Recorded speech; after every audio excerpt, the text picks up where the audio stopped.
అసలు ఎక్కడ ఒక తడబాటు అన్నది ఉండదు. అలాంటిది ఇటీవల ఈ సినిమాకి చాలా ఎక్కువగా ఉత్సాహంతో ప్రచారం చేసినట్టు కనిపిస్తుంది. ఏంటి ఆ డిఫరెన్స్, ఎందువల్ల ఏంటి? సరే మా వాడు అంటున్నాడు 60 నుంచి నేను కిందకి వెళ్తున్నానంట. ఓకే, అయితే నేను రావాలి కిందకి.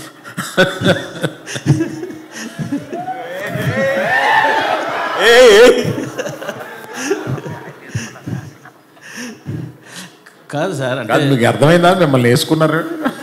అది నాకు మాకు కాదు సార్, మాకు ప్రతి ప్రెస్ మీట్లో మామూలే అది. అది మాకు కావాలి, మీకు కొత్తగానే కాదు సార్. మొన్న సరే డ్యాన్స్ చేయడము, సినిమాకి ఎక్కువ చెప్పడం అంతా బాగుంది.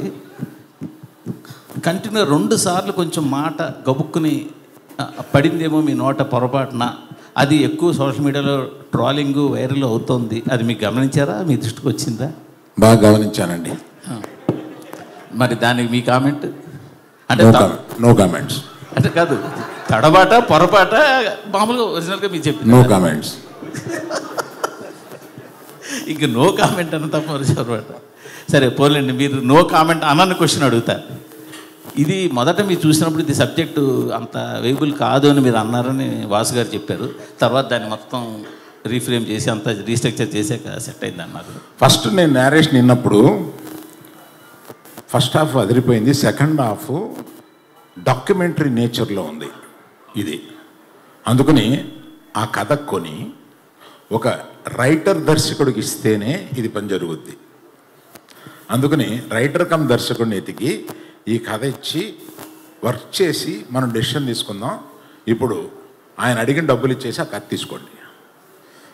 ఇది కాకుండా ఏ జైలుకి 22 మంది వెళ్ళారో వాళ్ళందరి దగ్గరికి వెళ్ళి చేరి అది మేము సినిమాగా తీసుకోవడానికి రైట్స్ తీసుకోండి. ఇతను కథ రాసేస్తే ఈ కథ కొనుక్కుంటే మనకి పని అవ్వదు.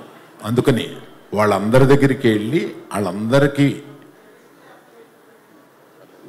వాళ్ళందరి దగ్గర నుంచి రైట్స్ తీసుకుని వచ్చి ఇప్పుడు అవన్నీ అయిన తర్వాత చందు గారిని రిక్వెస్ట్ చేశాం. ఈ సినిమా టోటల్గా వెళ్ళిన 22 మంది కాకుండా టోటల్గా 30 మంది దగ్గర నుంచి ఈ రైట్స్ తీసుకోవాల్సి వచ్చిందండి. తీసుకున్నాం ఫర్ అవర్ సేఫ్టీ.